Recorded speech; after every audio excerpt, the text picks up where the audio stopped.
दोस्तों, यूरोप का killer drone programme, जिसे यूरोड्रोन के नाम से जाना जाता है, एक रहस्यमयी और क्रांतिकारी तकनीकी परियोजना है जो हाल ही में वैश्विक रक्षा क्षेत्र में हलचल मचा रही है।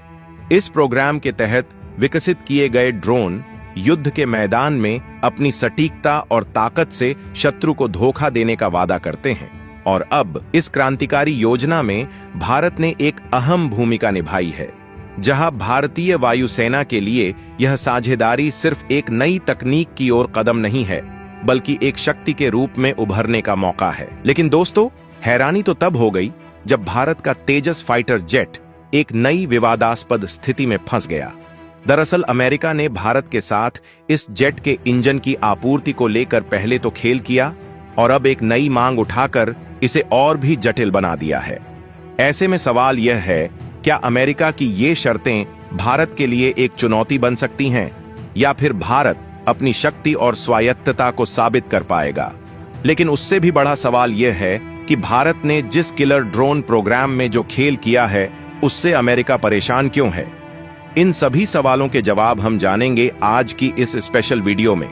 लेकिन आगे बढ़ने से पहले इस वीडियो को एक लाइक करके कमेंट में जय हिंद जरूर लिखें। दरअसल भारत ने एक महत्वपूर्ण कदम उठाते हुए यूरोप के मल्टीनेशनल यूरोड्रोन कार्यक्रम में आधिकारिक पर्यवेक्षक राष्ट्र के रूप में अपनी जगह बना ली है, जो कि एक ऐतिहासिक घोषणा है जिसे organisation of joint armament cooperation OCCAR द्वारा की गई, जिसने भारतीय रक्षा क्षेत्र को एक नई दिशा दी है। इस कार्यक्रम का हिस्सा बनकर भारत को अब अत्याधुनिक Eurodrone medium altitude long endurance male remotely piloted air system RPAS जैसी एडवांस तकनीक से जुड़ने का मौका मिलेगा, जो भारतीय वायुसेना और रक्षा उद्योग के लिए एक गेम चेंजर साबित हो सकता है, क्योंकि इससे उन्हें नई तकनीक, बेहतर सामरिक क्षमताएं और वैश्विक स्तर पर प्रतिस्पर्धा में बढ़त मिलेगी।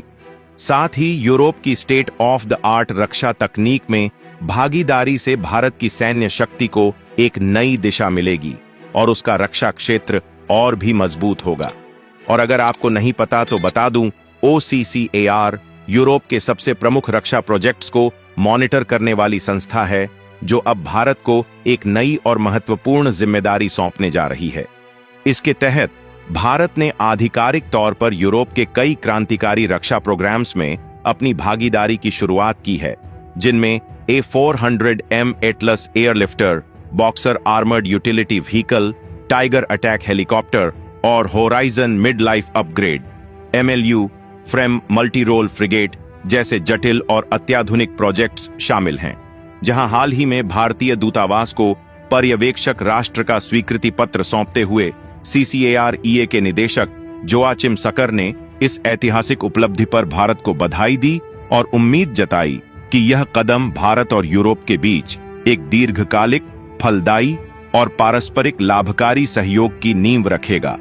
लेकिन हैरानी वाली बात यह है कि भारत का यूरोड्रोन कार्यक्रम में शामिल होना रक्षा क्षेत्र में एक ऐतिहासिक मील का पत्थर साबित हो रहा है, क्योंकि अब भारत जापान के बाद यूरोड्रोन के पर्यवेक्षक राष्ट्र का दर्जा प्राप्त करने वाला दूसरा एशिया प्रशांत देश बन गया है। और देखा जाए तो नवंबर 2023 में जापान के बाद अगस्त 2024 में भारत ने इस सम्मान के लिए आवेदन किया था और अब यह दर्जा भारत को नई ताकत और संभावनाओं से जोड़ेगा। इस पर्यवेक्षक स्थिति से भारत को यूरोड्रोन के अत्याधुनिक तकनीकी डेटा तक पहुंच मिलेगी, साथ ही विमानों के लिए ऑर्डर देने की क्षमता भी बढ़ेगी। हालांकि ध्यान देने वाली बात यह है कि पर्यवेक्षक देश प्लेटफॉर्म के डिजाइन, विकास या कार्यों में भाग नहीं लेते। फिर भी यह भारत के लिए एक बड़ी उपलब्धि है, जो उसे वैश्विक रक्षा क्षेत्र में और अधिक प्रासंगिक बना सकती है।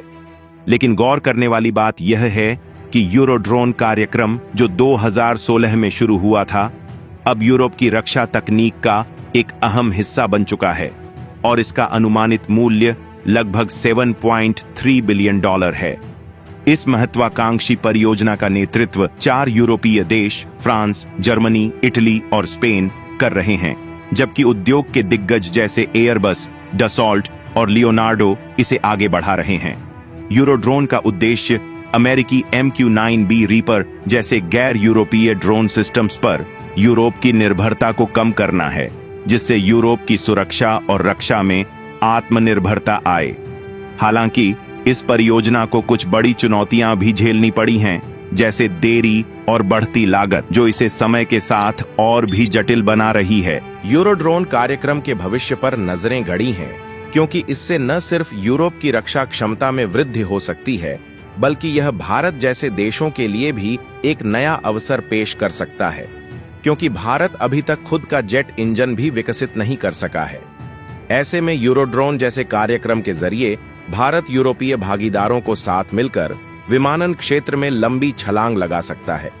लेकिन दोस्तों, जैसा कि सभी जानते हैं कि कुछ समय पहले अमेरिका भारत को अपना F-16 फाइटर जेट बेचने में सफल नहीं हुआ था, जिसके बाद भारत ने स्वदेशी तेजस फाइटर जेट के लिए अमेरिका की कंपनी GE के साथ GE414 इंजन की डील की थी। तो यहां पर कई महीनों से ये कंपनी तेजस फाइटर जेट के लिए इंजन की आपूर्ति को टाल रही है और कंपनी दावा कर रही है कि उसे कल पुर्जे हासिल करने में दिक्कत का सामना करना पड़ रहा है, जिस वजह से भारत की फाइटर जेट योजनाओं को लेकर अब नई मुश्किलें सामने आ रही हैं। लेकिन जब एक तरफ पाकिस्तान और चीन अपनी 5वीं पीढ़ी के फाइटर जेट्स पर काम कर रहे हैं, वहीं दूसरी ओर भारत को अब अपनी योजनाओं में बदलाव करना पड़ रहा है। जहां इस बीच GE जनरल इलेक्ट्रिक ने भारत से एक और बड़ी मांग रख दी है। यहां तक कि GE ने भारत को चेतावनी दी है कि अगर वह इस डील को जारी रखना चाहता है तो उसे $5 करोड़ अतिरिक्त चुकाने होंगे। ऐसे में ये नई मांग भारत के लिए एक बड़ा झटका साबित हो सकती है, खासकर तब जब रक्षा क्षेत्र में पहले ही कई चुनौतियां मौजूद हैं। ऐसे में इस मांग के बाद हिंदुस्तान एरोनॉटिक्स की एक टीम अब अमेरिका जा रही है, जहां वे इस इंजन को लेकर अमेरिकी अधिकारियों से बातचीत करेंगे। भारत का लक्ष्य है कि वित्तीय वर्ष खत्म होने से पहले इस डील को पक्का किया जाए। फिलहाल भारत इस इंजन की डील करना चाहता है, लेकिन अगर यह इंजन भारत के 5वीं पीढ़ी के फाइटर जेट के लिए चुना जाता है तो इन इंजनों की संख्या और भी बढ़ सकती है। लेकिन भारत और GE के बीच हो रही बातचीत अब एक अहम मोड़ पर आ चुकी है, जहां भारतीय अधिकारियों का कहना है कि GE द्वारा साझा की जाने वाली तकनीक भारत के लिए बेहद फायदेमंद साबित होगी, खासकर अगर यह डील 2023 के स्तर पर संपन्न होती है तो यह $1 अरब तक पहुंच सकती है। ऐसे में हिंदुस्तान एरोनॉटिक्स लिमिटेड ने अब GE से कई अहम दस्तावेज मांगे हैं ताकि वे प्रस्ताव की पूरी समीक्षा कर सकें।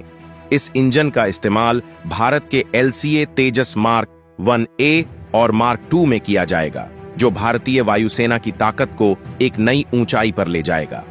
हालांकि GE के इंजन की आपूर्ति में देरी भारत के LCA मार्क 2 के विकास को प्रभावित कर सकती है, जहां यह विमान जो 4.5 पीढ़ी का होगा, मिराज 2000, जगुआर और MiG-29 जैसे पुराने फाइटर जेट्स की जगह लेगा।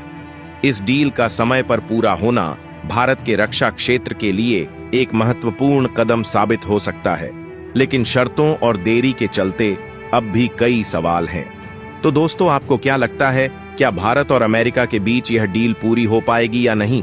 अपनी राय नीचे कमेंट बॉक्स में जरूर दे और भारत से जुड़ी इसी तरह की इंफॉर्मेटिव वीडियो पाने के लिए वीडियो को लाइक करें, दोस्तों में शेयर करें और चैनल को सब्सक्राइब अवश्य करें।